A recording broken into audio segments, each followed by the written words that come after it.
Good evening friends, my self Naveen Sharma, nursing officer AIIMS Guwahati. आज से हम स्टार्ट करेंगे ओबीजी को। ओबीजी में मतलब जहाँ से कहते हैं ओबीजी की स्टार्ट होती है वो है हमारा फर्टिलाइजेशन, कि फर्टिलाइजेशन के बाद बेबी का कंप्लीट डेवलपमेंट होता है, और वहीं से हम ओबीजी को पढ़ना स्टार्ट करते हैं। तो उसमें जो फर्टिलाइजेशन होता है उसके अंदर स्पर्म और ओवम का फ्यूजन होता है। तो ये स्पर्म और ओवम जो बनते हैं उसको हम बोलते हैं गैमेटोजेनेसिस की प्रोसेस। यानी कि गैमेटोजेनेसिस के अंदर क्या होता है, स्पर्मेटोजेनेसिस और ooजेनेसिस। तो आज हम जो बात करेंगे वो करेंगे गैमेटोजेनेसिस की। तो गैमेटोजेनेसिस के अंदर हम जो आज बात करेंगे वो है स्पर्मेटोजेनेसिस, यानी कि स्पर्मेटोगोनिया से और कंप्लीट स्पर्म बनने की प्रोसेस जो होती है उसको हम बोलते हैं स्पर्मेटोजेनेसिस। तो बात करते हैं गैमेटोजेनेसिस। तो गैमेटोजेनेसिस में सबसे पहले जो जरूरी होता है हमारा वो है primordial germ cell. Primordial germ cell epiblast से डिराइव होती है। प्राइमोर्डियल जर्म सेल क्या होती है, ये प्लूरिपोटेंट सेल्स होती हैं। और ये प्लूरिपोटेंट सेल्स क्या होती हैं, इनके अंदर एबिलिटी होती है कि ये या तो स्पर्म बना सकती है या ये क्या बना सकती हैं, ओवम बना सकती है, या अप टू 8 सेल स्टेज। यानी कि जब हम जो फ्यूजन स्पर्म और ओवम का जो फ्यूजन होता है उसके बाद हम देखते हैं कि जो एक सिंगल सेल स्ट्रक्चर बनती है जाइगोट, फिर उसके बाद में वो धीरे धीरे डिवाइड होकर 2 सेल, 2 से 4, 4 से 8 सेल्स जो बनती है। तो अप टू 8 सेल्स इनके अंदर टोटिपोटेंस, यानी कि टोटिपोटेंसी भी पाई जाती है। टोटिपोटेंसी क्या होती है कि इसके अंदर ये एम्ब्रियोनिक प्लस में एक्स्ट्रा एम्ब्रियोनिक पार्ट को फॉर्मेशन कर सकती है। यानी कि ये भ्रूण मतलब एक ह्यूमन डेवलपमेंट के लिए जो भ्रूण होता है उसका भी विकास करती है, और साथ में जो प्लेसेंटा और अदर स्ट्रक्चर्स होती है उनको भी डेवलप कर सकती है। और एक ये कैपेसिटी जो होती है टोटिपोटेंसी की, कब तक होती है, अप टू 8 सेल स्टेज। इसके बाद में हम बात करते हैं कि जो स्पर्मेटोजेनेसिस और ooजेनेसिस। तो हम बात करेंगे स्पर्मेटोजेनेसिस कि स्पर्मेटोजेनेसिस क्या होता है। स्पर्मेटोजेनेसिस एक कंप्लीट प्रोसेस है जिसके अंदर स्पर्मेटोगोनिया होती है, स्पर्मेटोगोनिया से स्पर्म का फॉर्मेशन होता है। ये होता कहाँ पे है, स्पर्मेटोजेनेसिस मेजरली क्या होता है बॉडी के अंदर एक जगह है, और वो हमारे गोनेट्स के अंदर, वो भी टेस्टिस के अंदर। टेस्टिस के अंदर 2 पार्ट होते हैं मेनली जो हम स्पर्मेटोजेनेसिस में पढ़ेंगे। एक होता है इंटरस्टिशियल कंपार्टमेंट और एक होता है सेमिनिफेरस ट्यूब्यूल्स। तो उसके अंदर क्या होता है, ये हमारा स्पर्म, ये एक टेस्टिस होता है, ये मेजरली उसकी स्ट्रक्चर होती है। उसके अंदर क्या होता है, ऐसे छोटे छोटे कंपार्टमेंट बने होते हैं। ये जो हमारी ये दिख रहा है इसको हम बोलते हैं इंटरस्टिशियल कंपार्टमेंट। और ये जो इसके अंदर ऐसी एक ट्यूबुल्स स्ट्रक्चर होती है जिनको हम बोलते हैं सेमिनिफेरस ट्यूबुल्स। सेमिनिफेरस ट्यूबुल्स और इंटरस्टिशियल कंपार्टमेंट। तो क्या होता है, हमारा जो स्पर्म का प्रोडक्शन होता है वो होता है सेमिनिफेरस ट्यूबुल्स के अंदर। इसके अंदर क्या होती है, सर्टोली सेल्स पाई जाती है, या जिनको हम सस्टेंटिकुलर सेल्स भी बोलते हैं। और जो ISC हो जाता है, इंटरस्टिशियल कंपार्टमेंट जो होता है, इसके अंदर क्या होता है, लीडिंग सेल्स पाई जाती हैं जो कि उसको न्यूट्रिशन प्रोवाइड करती है। और इसके अलावा जो इंटरस्टिशियल कंपार्टमेंट में जो लीडिंग सेल्स होती है वो टेस्टोस्टेरोन का सिक्रेशन करती हैं। और ये टेस्टोस्टेरोन किसके लिए रेस्पॉन्सिबल होता है, स्पर्म प्रोडक्शन के लिए। यानी कि हम बोले कि स्पर्म प्रोडक्शन के लिए क्या रेस्पॉन्सिबल है, टेस्टोस्टेरोन। यानी कि टेस्टोस्टेरोन का जब प्रोडक्शन होगा तो स्पर्म का प्रोडक्शन होगा। और ये इंटरस्टिशियल सेल्स के अंदर जो लीडिंग सेल्स होती है कंपार्टमेंट के अंदर, लीडिंग सेल्स जो होती है वो क्या करती है, प्यूबर्टी के दौरान, एट प्यूबर्टी पे वो क्या करती है, इसका फॉर्मेशन करती है टेस्टोस्टेरोन का। और तब क्या होगा, प्यूबर्टी आने के बाद सर्टोली सेल्स किसका फॉर्मेशन स्टार्ट करती हैं, स्पर्म का। उसके बाद में फिर आता है कि जो हमारी प्राइम इसका फॉर्मेशन जो होता है स्पर्म का, वो स्पर्मेटोगोनियम से होता है। या स्पर्मेटोगोनियम जो होती है वो 2 टाइप की होती है, एक डार्क स्पर्मेटोगोनियम और एक पेल स्पर्मेटोगोनियम, जिसको हम टाइप बी स्पर्मेटोगोनियम भी बोलते हैं। इतना हमें पढ़ने की जरूरत नहीं, लेकिन आप सुन लो कि होता क्या है। डार्क स्पर्मेटोगोनियम जो होती है वो क्या करती है, जब हमारे पास पेल स्पर्मेटोगोनियम तो एवरी टाइम वो हम माइटोसिस के अंदर, मियोसिस के अंदर रहेंगे। लेकिन जब हमने मतलब बहुत ज़्यादा हमने स्पर्म इजाकुलेशन किया, उसके बाद हमारे अगर जो स्टोरेज होता है अगर वो खाली हो जाए तो उसके बाद में जो डार्क स्पर्मेटोगोनियम होती है वो क्या करती है, स्पर्म का प्रोडक्शन करके और उस स्टोर की कमी को पूरा करती है। तो ये होता है हमारा स्पर्मेटोगोनियम। उसके बाद में उसमें माइटोसिस होता है, मियोसिस। माइटोसिस की वजह से क्या बनता है उसके अंदर, प्राइमरी स्पर्मेटोसाइट्स, फिर उसमें मियोसिस फर्स्ट होता है, सेकंड स्पर्मेटोसाइट बनता है, उस पर मियोसिस सेकंड होता है, उसके बाद में स्पर्मेटिड्स बनते हैं, और फिर उसके अंदर फिजियोलॉजिकल मैच्योरेशंस होती है, फिजियोलॉजिकल चेंजेस होते हैं, और उसके बाद में क्या बनता है, हमारा स्पर्म का फॉर्मेशन होता है। जो स्पर्मेटिड से स्पर्म बनता है उसमें उसको हम बोलते हैं मैच्योरेशन फेज, और उसको हम बोलते हैं स्पर्मियोजेनेसिस। और जब स्पर्म बन के तैयार हो जाता है तो वो क्या करता है, हमारी जो सब ये हमारा जो ST है या फिर सर्टोली सेल्स जो होती है उनको छोड़ देता है। तो उसकी वजह से क्या होता है, जब ये इसको छोड़ता है तो उसको हम बोलते हैं स्पर्मिएशन। क्योंकि ये क्या होता है कि जब इस स्पर्म रिलीज होता है तो उसके अंदर ये टेल वाला पार्ट जो होता है वो सबसे पहले किसके अंदर जाता है, रेटेड टेस्टिस के अंदर, एपिडिडाइमस के अंदर जाता है। तो क्या होता है कि अगर एग्जाम में पूछे कि कौन सा पार्ट आता है तो आपको लिखना होता है कि भाई पहले टेल वाला पार्ट जो होता है वो आगे रहता है और उसके बाद में हेड वाला पार्ट रहता है। तो ये था हमारा कि ये। इसके बाद में हमारा आता है कि स्पर्म जो होता है, स्पर्म के अंदर डिफरेंस क्या है स्पर्मेटिड और स्पर्म के अंदर। तो वो स्पर्मेटिड के अंदर क्या होता है कि सबसे पहले हम बात करें ऊपर गोल्जी बॉडी पाई जाती हैं। तो गोल्जी बॉडी होता है, फिर न्यूक्लियस होता है, फिर उसके अंदर माइटोकॉन्ड्रियाज होते हैं, और फिर सेंट्रियोल होता है। जबकि स्पर्म के अंदर ये क्या होता है कि जो गोल्जी बॉडी होती है वो एक्रोसोमल कैप बनाती है, ये, और जो न्यूक्लियस होता है वो हेड का फॉर्मेशन करता है, माइटोकॉन्ड्रिया उसके मिडिल पीस का फॉर्मेशन करता है, और सेंट्रियोल्स जो होता है उसके अंदर क्या करता है, वो टेल का फॉर्मेशन करता है। तो ये हमारी थी एक स्टोरी टाइप में आपने सुनी है। अब इसको हम लिखना शुरू करते हैं, 1 बाय 1 हम सारी चीज़ें देखते हैं। हम बात कर रहे थे कि गैमेटोजेनेसिस जहाँ से स्टार्ट होता है वो होता है प्राइमोर्डियल जर्म सेल। ये क्या होता है? प्राइमोर्डियल जर्म सेल से स्टार्ट होता है, यानी कि हम बात करें कि अगर गैमेटोजेनेसिस होगा तो ये होगी तो गैमेटोजेनेसिस होगा, ठीक है। अब इसके बाद में कि ये प्राइमोर्डियल जर्म सेल होती है, इनके अंदर कैपेसिटी होती है कि या तो ये स्पर्म का फॉर्मेशन करें या फिर किसका फॉर्मेशन करें, ये ओवम का। ये ओवम ही आगे चल के फीमेल प्रोन्यूक्लियस बनाता है, जो कि हम जब हम फर्टिलाइजेशन की डेफिनेशन पढ़ते हैं उसमें पढ़ते हैं कि स्पर्म और फीमेल प्रोन्यूक्लियस मिलकर क्या करते हैं, जाइगोट का फॉर्मेशन करते हैं। तो हम बात कर रहे थे कि प्राइमोर्डियल जर्म सेल जो होती है स्पर्म और ओवम का, ये primordial germ cell at fourth week किसमें कन्वर्ट हो जाती है, योग सैक के अंदर, और फिफ्थ वीक के अंदर किसके अंदर कन्वर्ट हो जाएंगी, ये गोनेडल रिज के अंदर। ये किसके अंदर कन्वर्ट हो जाएंगे, गोनेडल रिज के अंदर। और इसके बाद में ये इसके बाद डिसाइड होता है कि वो बेबी मेल होगा या फीमेल होगा। यानी कि हम कहें कि इस एज तक, यानी कि फिफ्थ वीक गेस्टेशनल एज तक हम ये डिसाइड नहीं कर सकते कि ये बेबी मेल है या फीमेल है। उसके बाद में फिर वो डिपेंड करता है कि हमारे पास जो क्रोमोसोम्स है, क्रोमोसोम के ऊपर वाई क्रोमोसोम डिसाइड करता है कि बेबी मेल होगा या फीमेल होगा। वाई क्रोमोसोम के अंदर SRY रीजन्स होता है, वो डिसाइड करता है कि बेबी मेल है या फीमेल है। अगर SRY रीजन प्रेजेंट है तो बेबी मेल होगा, और अगर एब्सेंट है तो बेबी फीमेल होगी। तो ये था हमारा primordial germ cell. Primordial germ cell की कैपेसिटी कहती है कि स्पर्म और ओवम का प्रोडक्शन बनाती है। अगर प्राइमोर्डियल जर्म सेल जो होती हैं, अगर ये अपने नॉर्मल पाथवे से निकल जाती हैं तो ये जैसे अदर किसी रीजन में चली जाए तो वहाँ पे टेरेटोमा का फॉर्मेशन करती है। टेरेटोमा क्या होता है कि जर्म सेल ट्यूमर्स होते हैं, अगर ये नेक रीजन में आ जाती है तो यहाँ पे ट्यूमर का फॉर्मेशन करती है, और सैक्रोकोकिजियल रीजन में चली जाती है तो वहाँ पे भी टेरेटोमा का फॉर्मेशन करती है। वो हमें देखने की जरूरत नहीं है।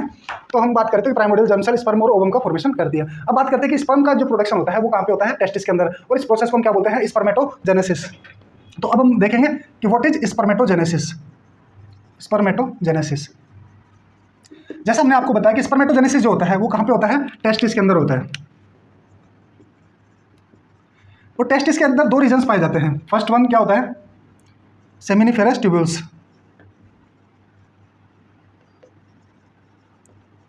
और दूसरा पार्ट क्या होता है, इंटरस्टिशियल कंपार्टमेंट।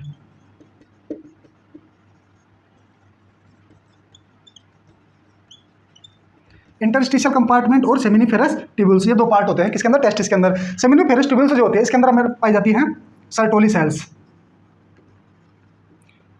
या इनको हम बोलते हैं सस्टेंटिकुलर सेल्स, या फिर और इंटरस्टिशियल कंपार्टमेंट के अंदर कौन सी सेल पाई जाती है, लीडिंग सेल्स या लेडिंग सेल्स, जो भी प्रोनाउंसिएशन आप करो। लेडिंग सेल्स के अंदर क्या होता है कि ये तो करती हैं टेस्टोस्टेरोन का प्रोडक्शन, ये टेस्टोस्टेरोन का प्रोडक्शन करती हैं। और जबकि सर्टोली सेल्स जो होती हैं वो क्या करती है, एक तो स्पर्म का प्रोडक्शन करती है, दूसरा ये क्या करती है, इनहिबिन बी को सिक्रीट करती है, जो क्या करता है, जो स्पर्म प्रोडक्शन की स्पर्मेटोजेनेसिस की जो रेट होती है उसको डिसाइड करता है। अब आता है कि टेस्टिस के अंदर होती है, इसके अंदर ये दो रीजन्स पाए जाते हैं। अब आता है कि जो टेस्टोस्टेरोन जो होता है, ये लीडिंग सेल्स जो टेस्टोस्टेरोन सिक्रीट करती है, ये कब सिक्रीट होता है, प्यूबर्टी के दौरान। और प्यूबर्टी के बाद में क्या होता है, जैसे टेस्टोस्टेरोन सिक्रीट होता है तो ये क्या करता है कि स्पर्मेटोगोनियम का फॉर्मेशन करता है। तो ये हमारा कि स्पर्मेटोजेनेसिस क्या होता है, याद रखना है। हम जो स्पेशली बात करेंगे सेमिनिफेरस ट्यूब्यूल्स में सर्टोली सेल्स की, और इसमें लीडिंग सेल्स की हम बात करेंगे। तो मैं अभी इसको एक बार साफ कर देता हूँ।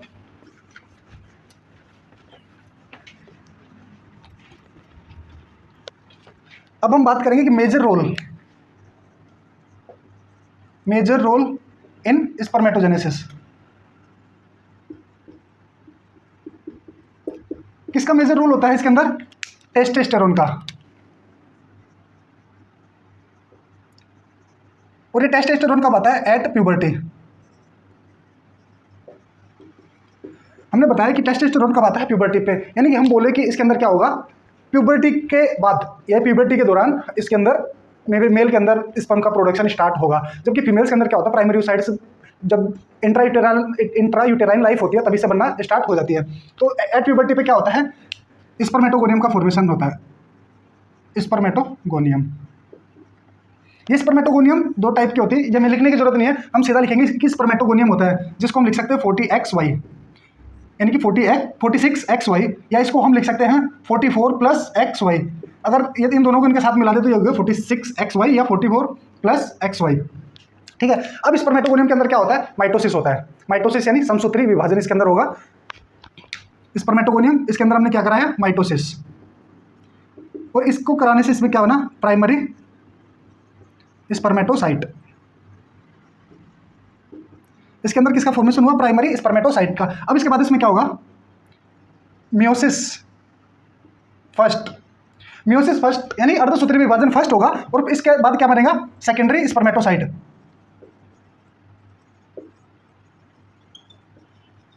सेकेंडरी स्पर्मेटोसाइट, सेकेंडरी स्पर्मेटोसाइट में क्या होगा, सेकेंड अर्धसूत्री विभाजन होगा, मियोसिस सेकेंड, याद रखना एम सेकेंड क्या है, मियोसिस सेकेंड, और इसके बाद में इसमें क्या, किसका फॉर्मेशन होगा, स्पर्मेटिड का। ये स्पर्मेटिड जो होता है अभी मैच्योर स्पर्म नहीं है, और इसके बाद में इसको, इसके अंदर फिजियोलॉजिकल चेंजेस होते हैं, और उसके बाद में किसका फॉर्मेशन करते हैं, स्पर्म का, स्पर्म का फॉर्मेशन करते हैं। स्पर्मेटोगोनियम, ये एक स्पर्मेटोगोनियम, स्पर्मेटोगोनियम से क्या बनी, प्राइमरी स्पर्मेटोसाइट्स, और प्राइमरी स्पर्मेटोसाइट से क्या हुआ, डिवीजन, और डिवीजन से क्या बनी, दो secondary oocyte, secondary spermatocyte sorry, और सेकेंडरी स्पर्मेटोसाइट से कितने बन गए, चार क्या बन गए, स्पर्मेटिड, और ये चारों का अंदर ट्रांसफॉर्मेशन होकर क्या बन गया, ये स्पर्म,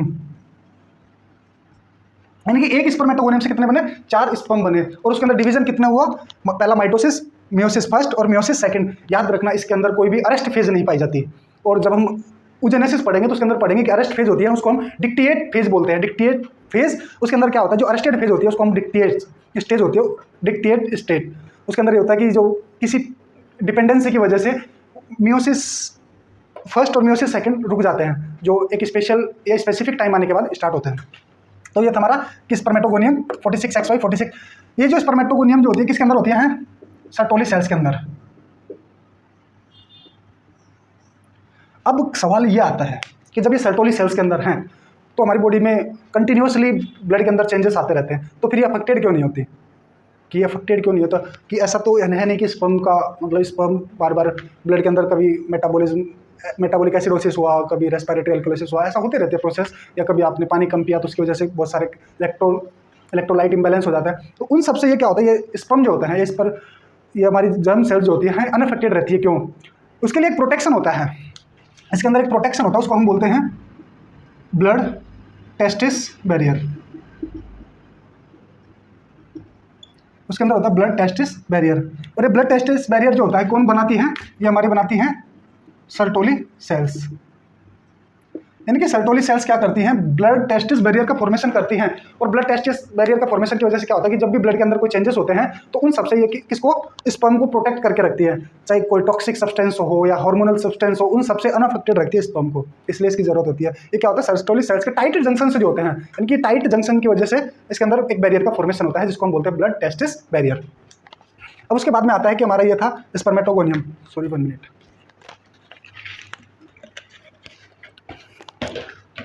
तो ये हमारा था ब्लड टेस्टिस बैरियर। अब इसके बाद में था कि ये हमारी ये जो प्रोसेस थी इसको हमने नाम दिया था पूरा स्पर्मेटोजेनेसिस। स्पर्मेटोजेनेसिस एक कंप्लीट प्रोसेस है, ये कंप्लीट प्रोसेस स्पर्मेटोजेनेसिस, यानी कि स्पर्मेटोगोनियम से और स्पर्म बनने की प्रोसेस जो है उसको हम बोलते हैं स्पर्मेटोजेनेसिस। लेकिन स्पर्मेटिड से स्पर्म बनने की प्रोसेस जो है, ये वाली प्रोसेस जो है इसको हम बोलते हैं स्पर्मियोजेनेसिस। इसको हम क्या बोलेंगे, स्पर्मियोजेनेसिस। यानी कि स्पर्मेटिड से स्पर्म बनने की फिजियोलॉजिकल चेंजेस जो होते हैं उसको हम बोलते हैं स्पर्मियोजेनेसिस, जिसके अंदर स्पर्मेटिड जो होते हैं किसमें कन्वर्ट हो जाते हैं, स्पर्म के अंदर कन्वर्ट हो जाते हैं। एक और नाम आता है स्पर्मिएशन। स्पर्मिएशन कि स्पर्मिएशन क्या होता है, एनी आइडिया? स्पर्मिएशन होता है कि जब हमारी स्पर्म का प्रोडक्शन कंप्लीट हो जाता है तो उसके बाद में क्या होता है कि हमारे स्पर्म जो होते हैं या हमारे मैच्योर स्पर्म जो होता है वो क्या करता है, उसको छोड़ देता है किसको, सर्टोली सेल्स को, या इंटरस्टिशियल कंपार्टमेंट्स में से निकल गया, सर्टोली सेल्स में से निकल के, और वो किसके अंदर आ जाता है, रेटर टेस्टिस में, और वहाँ से एपिडिडाइमस के अंदर आ जाता है। तो स्पर्मिएशन प्रोसेस होता है कि sperm living the area of Sertoli cells, यानी कि सर्टोली सेल्स का एरिया छोड़ के वो किसके अंदर आ जाता है, एपिडिडाइमस के अंदर। अब बात आती है कि आता क्यों है, वहाँ पे भी तो रुक सकता था। ऐसा इसलिए होता है क्योंकि स्पर्मिएशन, यहाँ पे जो स्पर्म का फॉर्मेशन हुआ है वो स्पर्म इमेच्योर इमोबाइल है, यानी कि ना तो वो मैच्योर है ना वो मोबाइल है। तो वो क्या करता है, अपनी मैच्योरिटी और मोबिलिटी के लिए मोबिलिटी प्राप्त करने के लिए वो किसके अंदर आता है, एपिडिडाइमस के अंदर आता है, एपिडिडाइमस यानी अधिवृषण के अंदर आते हैं। और अभी हमने जो बात की थी ये हमारा टेस्टिस है, तो टेस्टिस के अंदर ये वाला पार्ट जो है जिसके अंदर हमारे इंटरस्टिशियल कंपार्टमेंट और सर्टोली सेल्स हैं, और यहाँ पे क्या होता है कि ये रेटेड टेस्टिस होता है, यहाँ पे ये जहाँ पे आगे खुलती है उसके बाद एक ट्यूब्यूल्स लाइक स्ट्रक्चर होती है, और ये जो ट्यूब्यूल्स लाइक स्ट्रक्चर होती है इसको हम बोलते हैं एपिडिडाइमस। एपिडिडाइमस के अंदर एक होता है प्रोक्सिमल पार्ट होता है, एक डिस्टल पार्ट होता है। प्रोक्सिमल पार्ट जो होता है उसके अंदर तो वो करता है मैच्योरिटी अटेन, मतलब उस यहाँ पे आके वो मैच्योर होगा, और जब डिस्टल जैसे जैसे दूर जाएगा तो वहाँ पे जाके ये क्या करेगा, मोबिलिटी गेन करेगा, यानी कि ये अपने आप को मूव करने में एबल होगा।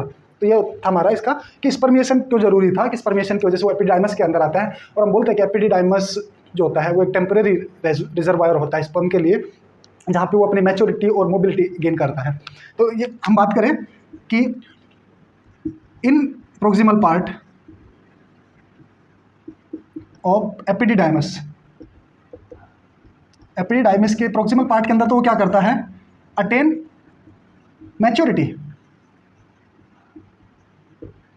और डिस्टल पार्ट के अंदर, डिस्टल पार्ट, और किसका डिस्टल पार्ट, एपिडिडाइमस का, एपिडिडाइमस, इसके अंदर वो क्या करता है, मोबिलिटी गेन करता है।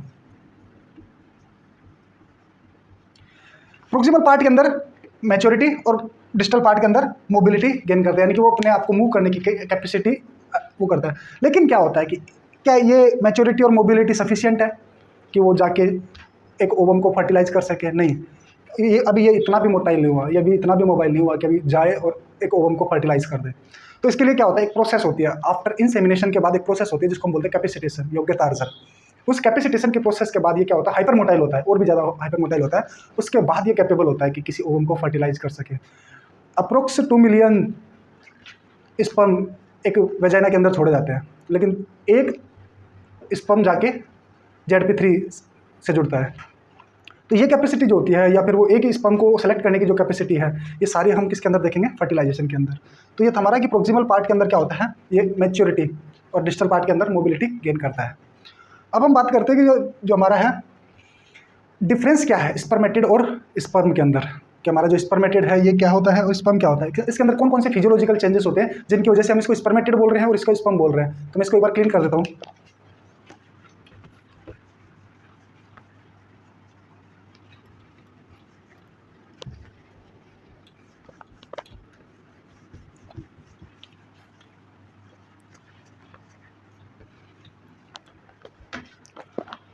अब हम बात करते हैं कि ऐसे क्या डिफरेंस हैं जिनकी वजह से हम ये कहते हैं कि ये तो स्पर्मेटिड है और ये स्पर्म है। तो वो सबसे पहला है, एक ट्रिक है GNMC, यानी कि गोल्जी बॉडी, माइटोकॉन्ड्रिया, वो गोल्जी बॉडी, न्यूक्लियस, माइटोकॉन्ड्रिया और सेंट्रियोल। यानी कि गोल्जी बॉडी जो होती है वो कन्वर्ट हो जाती है स्पर्म के अंदर एक्रोसोमल कैप के अंदर, न्यूक्लियस हेड के अंदर, माइटोकॉन्ड्रिया मिडिल पीस के अंदर, और सेंट्रियोल जो होते हैं वो टेल के अंदर कन्वर्ट हो जाते हैं, या एक्सियल फिलामेंट के अंदर कन्वर्ट हो जाते हैं। और इन एक्सियल फिलामेंट का जो अरेंजमेंट होता है वो 9+2 के अकॉर्डिंग होता है। तो अब हम लिखते हैं इसको कि एक ऐसे लिखना GNMC, ये तो किसके अंदर है, स्पर्मेटिड के अंदर, और ये किसके अंदर है, स्पर्म के अंदर, यानी कि गोल्जी बॉडी। और ये गोल्जी बॉडी किसके अंदर हो जाती है, एक्रोसोमल कैप के अंदर कन्वर्ट हो जाती है। न्यूक्लियस किसके अंदर कन्वर्ट हो जाता है, हेड के अंदर। और ये माइटोकॉन्ड्रिया, माइटोकॉन्ड्रिया किसके अंदर कन्वर्ट हो जाएगा, मिडिल पीस के अंदर। यही वो माइटोकॉन्ड्रिया है जो उसको क्या करता है, कंटिन्यूसली एनर्जी प्रोवाइड करता है, उसको मोबिलिटी के लिए उसको जो एनर्जी चाहिए होती है वो किससे ड्राइव होती है, माइटोकॉन्ड्रिया से। माइटोकॉन्ड्रिया को हम क्या बोलते हैं, पावर हाउस ऑफ सेल। और यही उसके अंदर जो एनर्जी जनरेशन का काम करता है स्पर्म के अंदर, वो कौन करता है, ये माइटोकॉन्ड्रिया। उसके बाद में होता है सेंट्रियोल। ये जो सेंट्रियोल है ये किसका फॉर्मेशन करता है, टेल का, टेल का। तो ये जो सेंट्रियोल है ये जब टेल में कन्वर्ट हो जाता है उसको हम बोलते हैं एक्सियल फिलामेंट। और इसमें जो सेंट्रियोल की पोजीशन होती है वो होती है 9+2 पोजीशन होती है।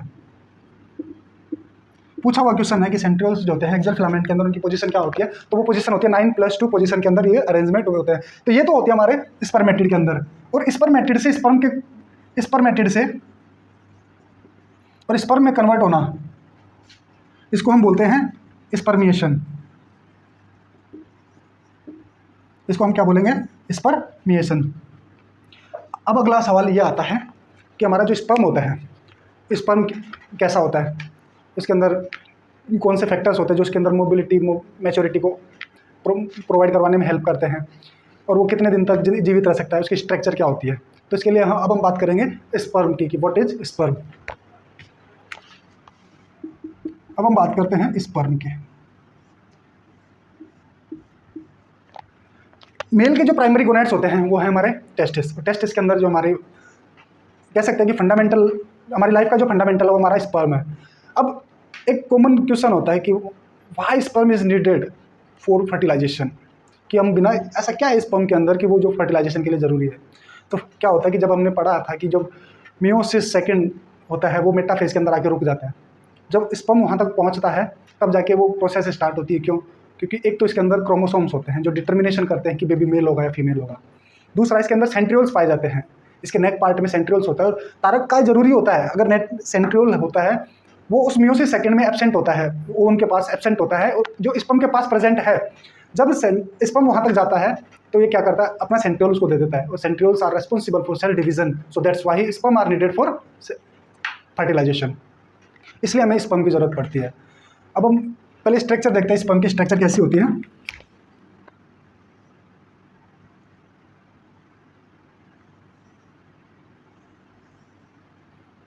कुछ इस तरीके का हमारा स्पर्म होता है, जिसके अंदर ये होता है हमारे एक्रोसोमल कैप, ये हमारा हेड या न्यूक्लियस, ये हमारा जो होता है ये होती है इसकी नेक, इस नेक के अंदर सेंट्रियोल्स पाए जाते हैं, और ये हमारा मिडिल पीस। इस मिडिल पीस के अंदर क्या होता है, माइटोकॉन्ड्रिया, और ये माइटोकॉन्ड्रिया जो होते हैं वो किस में होते हैं, स्पाइरल शेप के अंदर। किसके अंदर होंगे, स्पाइरल शेप के अंदर। और ये हमारा क्या होता है, टेल पार्ट होता है, और टेल पार्ट के अंदर क्या होता है, सेंट्रियोल। और ये सेंट्रियोल किस में होते हैं, इसको हम बोलते हैं एक्सियल फिलामेंट। और ये एक्सियल फिलामेंट में सेंट्रियोल जो होते हैं कैसे होते हैं, 9+2 अरेंजमेंट के अंदर होते हैं। तो ये हमारा है स्पर्म। अब आता है कि स्पर्म की साइज जो होती है स्पर्म की वो कितनी होती है। ये हमारा जो सबसे बॉडी का जो सबसे लार्जेस्ट सेल होती है वो ओवम होती है, 120 माइक्रोन यानी 120 माइक्रोन की होती है। लेकिन स्पर्म जो होता है उसका जस्ट हाफ होता है, यानी 50 to 60 माइक्रोन। हम बात करें इसकी साइज़ की, तो ये कितना होता है, 50 से 60 माइक्रोन। अब आता है कि ये इसका फर्टिलाइजेबल स्पैन कितना है, कि यानी कितने टाइम तक ये एक ओवम को फर्टिलाइज करने के लिए एबल है। तो ये 48 to 72 आवर्स, यानी कि हम बात कर रहे हैं फर्टिलाइजेबल स्पैन, ये कितना होता है, 48 to 72 आवर्स। 48 to 72 आवर्स तक ये क्या कर सकता है, एक ओवम को फर्टिलाइज कर सकता है।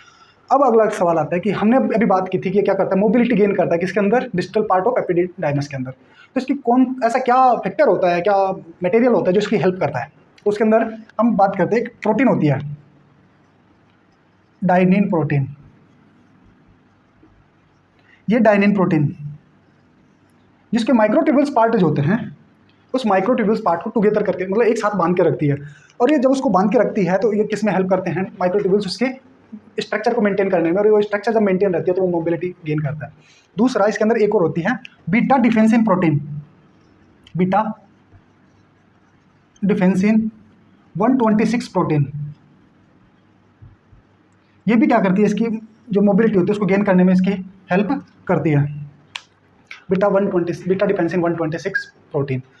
अब हम बात करते हैं कि ये जो स्ट्रक्चर है इसके अंदर एक्रोसोमल कैप जो होता है, एक्रोसोमल कैप के अंदर एंजाइम पाए जाते हैं, और ये एंजाइम किस पे वर्क करते हैं, कोरोना रेडिएटा को डिसॉल्व करने के अंदर। और उनको उस एंजाइम को जो एक्रोसोमल कैप के अंदर जो एंजाइम पाया जाता है उसको हम बोलते हैं हाइल्यूरोनिडेज, हाइल्यूरोनिडेज एंजाइम। हाइल्यूरोनिडेज एंजाइम क्या करता है, कोरोना रेडिएटा, जब हम बात करेंगे सेकेंडरी ओसाइट की, तो सेकेंडरी ओसाइट के अंदर क्या होता है, सबसे बाहर कोरोना रेडिएटा होती है, फिर जोना पेलोसिडा होता है, फिर विटालाइन मेम्ब्रेन होती है, फिर उसके बाद में उलीमा होती है, तो सबके हम बाद में बात करेंगे। तो ये हमारे हाइल्यूरोनिडेज एंजाइम जो क्या करता है कि उस कोरोना रेडिएटा को गला देता है ताकि स्पर्म उसके अंदर इजीली एंटर कर सके। फिर वहाँ पे स्पर्म जाके जोना पेलोसिडा के ZP3 रिसेप्टर से बाइंड होता है, फिर उसके बाद में आगे की उसकी प्रोसेस होती है। तो ये था हमारा स्पर्म के बारे में। तो ये ये था हमारा फर्स्ट पार्ट की स्पर्मेटोजेनेसिस। अब इसके बाद में अभी हम कैरेक्टरिस्टिक्स ऑफ स्पर्म और कैपेसिटेशंस को हम फर्टिलाइजेशन के अंदर दोनों को एक साथ पढ़ेंगे। और इसके बाद में जो नेक्स्ट पार्ट होगा हमारा oogenesis, उसको हम नेक्स्ट वीडियो में देखेंगे। यहाँ तक देखने के लिए थैंक यू सो मच।